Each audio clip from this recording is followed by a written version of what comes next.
بینندگان گرامی سلام. برنامه اطلاعاتی کریمینالی اخبار وزارت کارهای داخلی که بازگو از وضع جنایی یک هفته اخیر کشور و دستاورد و فعالیت کارمندان وزارت کارهای داخلی است توسط تلویزیون تاجیکستان منظورتون می‌گردد. در استودیو با شما من مهرخسار تولوزاده.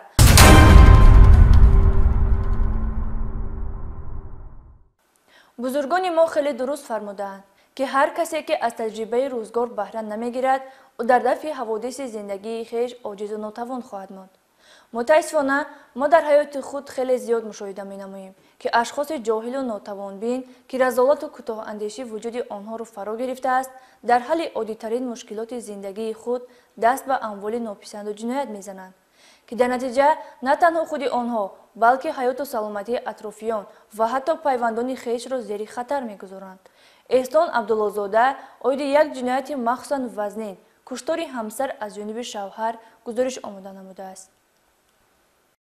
مناسبت‌های اویلوی را سهل و ساده پنداشتن و جای صبر و تحمل، خشم و غضب را انتخاب نمودن اکثر وقت به جنایت وزنین و مخصوصاً وزنین انجامیده تأثیر منفی آن به جامعه نیز اثر می‌گذارد. شهروند بویو فیضعلی رجب‌علیویچ سال تولدش 1987 استقامت کننده دهه بلبل چشمه شهر حصار که در یک وقت با دو زن زندگی یک جایه داشت، شب 24 می سال روان در حالت مستی با زن دویمش مرادووا مستانه سیدعلیونا سال تولدش 1994 ساکن کوچه گلیزار شهر حصار مناقشه نموده با یک بیرحمی مخصوص نامبرده را با راه بوغی کردن به هلاکت رسانیده است.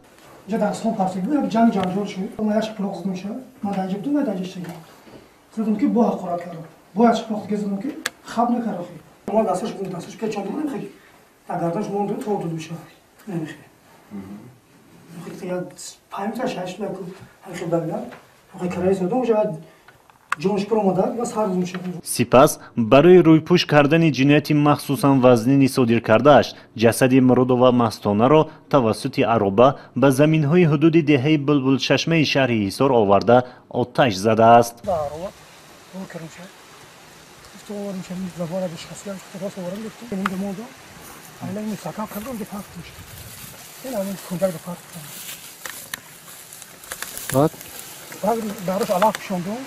حالا که خیلی مستقیم حالا فقط چون ما هم جام کردیم یک تو حالا فقط چاپ کنیم میدونه که تو دار میدونه مثلا شکایت کنیم چیزی داروش چوش نه اجای دورو خیلی دادم مسئله آتش زدید با چی مقصد؟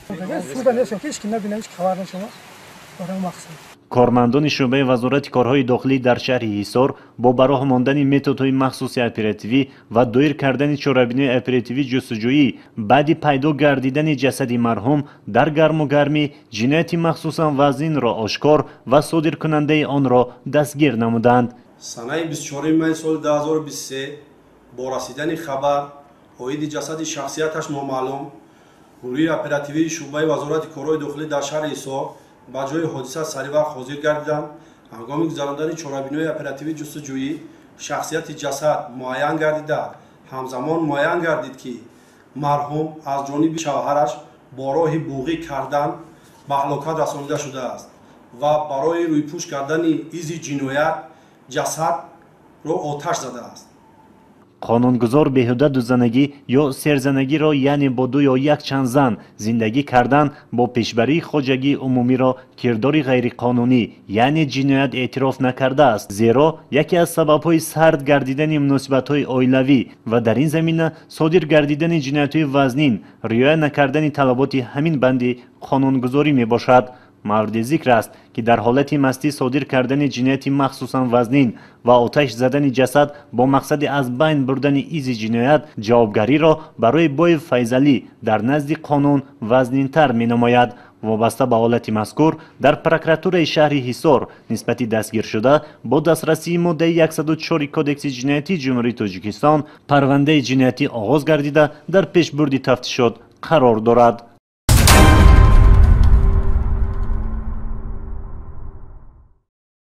از جانب کارمندان شعبه وزارت کارهای داخلی یک در ناحیه رودکی یک جنایت رسانیدن ضرر وزنی به سلامتی که باعث مرگ گشته است آشکار گردید.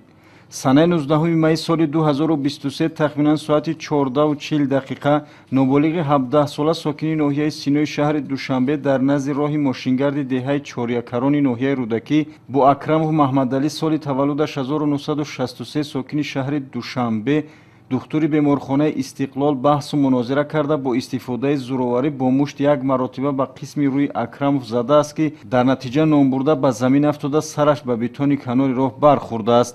Остановка чорякарон ман кардам, дарахӯй кардам, деташ қафлудашиш. Ама маъраги ман пеш намешинам. Гуфтам амаки пеши маҳкама қафлуда бишин. Гуфтам ки бароям қагал дарон пушиду мақсад. Равч тафаҳмон кунам.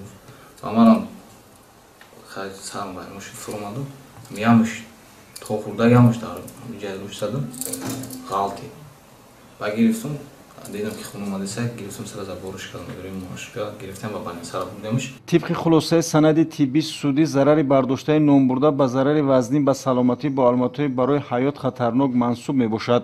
در نتیجه سنه 28 می سال جاری اکرمов در بیمارخانه به هلاکت رسیده است. وابسته به حالت مذکور سنه 22 مای سال 2023 از جانب شعبه‌چه تفتیشاتی شعبه وزارت کارهای داخلی یک در ناحیه رودکی نسبت نابالغ با ماده 110 قسم 3 بند و یعنی قصداً رساندن ضرر وزین به سلامتی که از بی‌احتیاطی باعث مرگ جبریده گشته است پرونده جنایتی آغاز کرده شده نامبرده در حبس پیشکی قرار دارد. یادرس می نماییم که خبرهای پنهان گردیده در شبکه‌های اجتماعی گویا مرحوم اکرمov محمدعلی با استفاده از آلات آهنین به اصطلاح منطیروفکا از جانب دو نفر لطوکوب گردیده است اساس واقعی ندارد.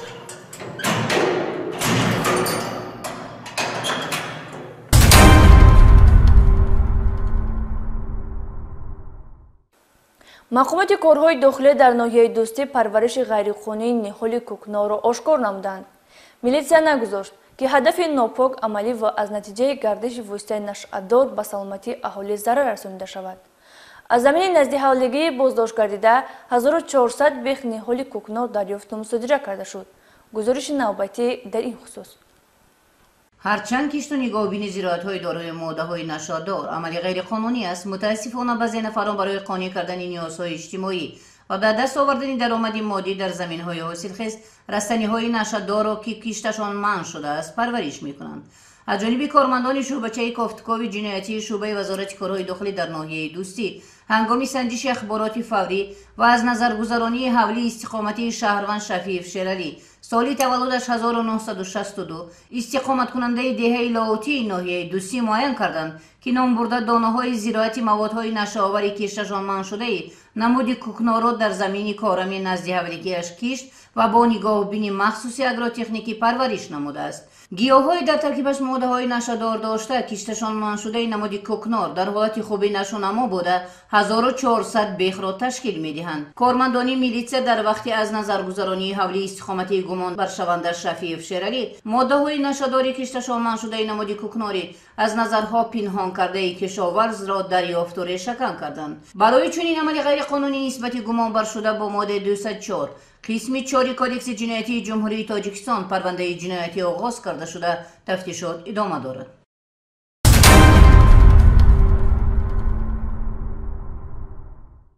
дар натиҷаи гузарондани як қатор чорабиниҳои оперативии ҷустуҷӯӣ аз ҷониби кормандони шӯъбаи вазорати корҳои дохилӣ як дар ноҳияи Сино Шаҳрванд Назаров Умедҷон Қиёмиддинович санаи таваллудаш 1996 истиқоматкунандаи ноҳияи Вахш деҳаи Нуробод ҳамчун гумонбар дар содир намудани ҷинояти дуздӣ дастгир карда шуд. қобили зикр аст ки навори лаҳзаи ҷинояти дуздии номбурда дар шабакаҳои иҷтимоӣ низ нашр гардида вокунишҳои манфии шаҳрвандонро ба миён оварда буд. зимни санҷиш муайян гардид ки номбурда санаи 26 майи соли ҷорӣ тақрибан соати 5:26 ба дорухона воқеъ дар ноҳияи Сино кӯчаи Саъди Шерозӣ ворид гардида аз хоб будани фурӯшанда истифода намуда аз он ҷо як адад планшетро тасарруф намуда аз ҷои ҳодиса фирор намудааст. номбурда бо содир намудани ин амали ҷиноятии худ ба ҷабрида ҷавони 20-солаи сокини шаҳри Душанбе ба маблағи 15 000 сомонӣ зарар расонидааст. баъди аз ҷониби кормандони милитсия дастгир гардидан аз гумонбаршаванда Назаров Умедҷон планшети рабудашуда ҳамчун далели шайъӣ дарёфту мусодира карда шуд.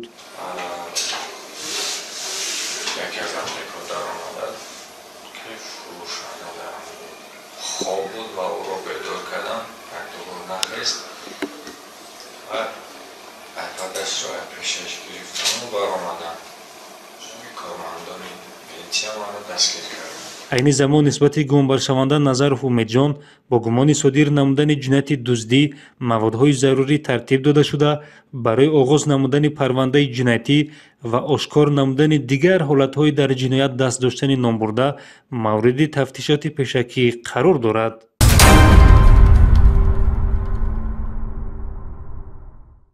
бо мақсади иҷрои талаботи қонуни ҷумҳурии тоҷикистон дар бораи масъулияти падару модар дар таълиму тарбияи фарзанд, ошкор намудани ҳуқуқвайронкунӣ дар самти оварагардию шабонагардии ноболиғону ҷавонон, кормандони бахши огоҳонӣ ва пешгирӣ дар байни ноболиғон ва ҷавонони шаҳри Кунибодом санҷишҳои пешгирикунанда факторҳои фаҳмондадиҳиро дар марказҳои интернетӣ ва нуқтаҳои бозиҳои компютерии мақсаднок ба роҳ монданд.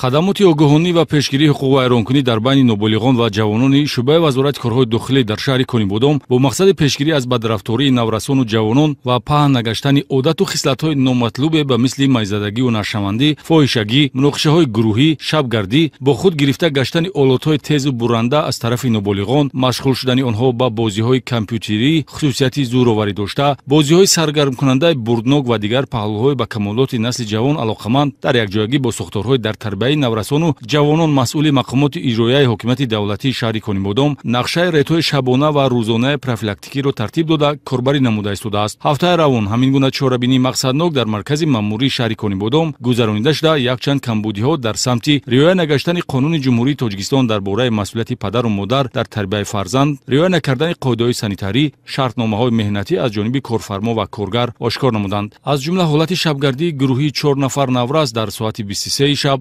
беҷои зисти доимӣ, дафтарчаи санитарӣ ва шартномаи меҳнатӣ ҷалб гардидани духтарон ба ҳайси раққоса дар дискаклуб, қарор доштани ҷавонони то 20 сола дар маркази бозиҳои букмекерӣ дар ҷараёни рейд ба қайд ва нисбати ҳуқуқвайронкунандагон маводи маъмурӣ тартиб дода шуд. асосан нуқтаҳои ҷамъшавии наврасону ҷавонон, марказҳои дилхушӣ, бозиҳои букмекерӣ ва компютерӣ санҷида шуданд. натиҷаи чорабинии мазкур тартиб додани 11 протоколи ҳуқуқвайронкунии маъмурӣ нисбати ҳуқуқвайронкунандагон мебошад.